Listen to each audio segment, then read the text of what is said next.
L'environnement est prêt, on va pouvoir lancer Android Studio et créer notre premier projet pour notre application Top Quiz. Lorsque le projet sera créé, je vous montrerai l'arborescence du projet, comment Android fonctionne. Je vous montrerai également les différents boutons dans Android Studio pour apprendre à vous familiariser avec cet environnement. On s'y met? Voilà, Android Studio est installé, nous allons pouvoir créer le premier projet. Lancer Android Studio et sur la fenêtre d'accueil, nous allons cliquer sur le premier lien, le premier bouton qui est Start a New Android Studio Project. La fenêtre qui s'ouvre va vous demander tout d'abord le nom de votre application.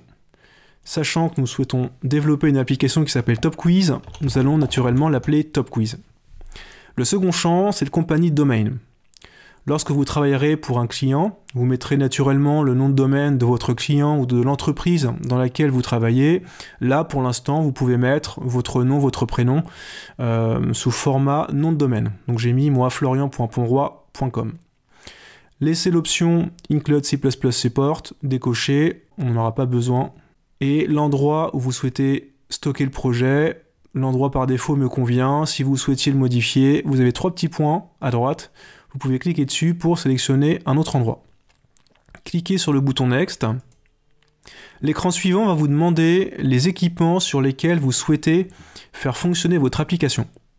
En ce qui nous concerne, le choix présélectionné nous convient très bien. Phone and tablet, donc sur les téléphones et sur les tablettes. Si un jour vous souhaitiez développer une application pour objets connectés, pour montre par exemple, vous cocheriez la petite case Where. Un point important, c'est le minimum SDK. Ça va vous permettre de déterminer potentiellement sur combien d'équipements votre application pourra tourner. Plus vous aurez une version du SDK qui sera faible, donc qui sera ancienne, plus votre application sera compatible avec de nombreux équipements. Pour vous aider à choisir, vous avez un petit lien qui porte bien son nom, qui s'appelle Help Me Choose.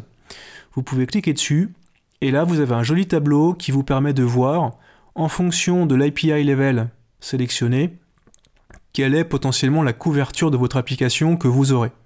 Dit autrement, si je sélectionne l'API numéro 15, du moins niveau 15, je vais potentiellement couvrir 99% de la population, du moins de ceux qui possèdent un Android, ce qui est plutôt très bien, alors qu'à l'inverse, si vous sélectionnez l'API numéro 24, là vous allez cibler que 8,1% des possesseurs d'Android, ce qui est assez peu.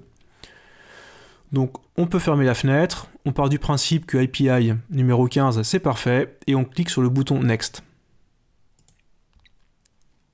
Android Studio vous propose différents modèles d'applications pour pouvoir gagner du temps dans vos développements.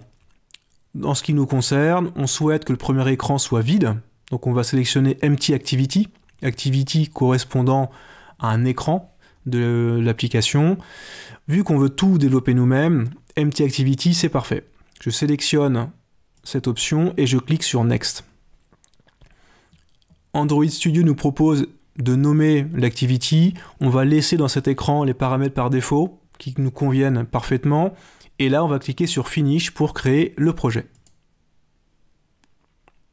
Voilà, vous êtes sur Android Studio, vous avez des boutons partout, ça vous fait peur, c'est normal, la première fois ça fait toujours ça. Ce qui est important de connaître et de découvrir dans Android Studio, ce sont les boutons qui sont sur la tranche de la fenêtre. Vous en avez à gauche, vous en avez en bas, vous en avez à droite. Au début, ça peut paraître un peu étonnant, mais on s'y fait. Ce qui est très important, c'est que si un jour vous les voyez plus, s'ils disparaissent, don't panique, cliquez simplement en bas à gauche sur le petit carré qui vous permettent de les masquer ou de les faire apparaître. À gauche, vous avez accès aux différents fichiers de votre projet. On les découvrira au fur et à mesure. Et quand vous ouvrez un fichier, vous avez automatiquement un onglet qui s'affiche sur la droite pour en afficher le contenu. Ce que je vous invite à faire, c'est d'ouvrir différents fichiers, c'est de cliquer sur les différents boutons sur le côté de l'écran pour afficher ou masquer les différentes fenêtres. Familiarisez-vous avec Android Studio, prenez en main l'environnement, et puis comme ça, on verra pas à pas les différentes options. Le projet Android Studio est prêt. Dans le prochain chapitre, on va rentrer dans le vif du sujet. On va dessiner le premier écran de notre application.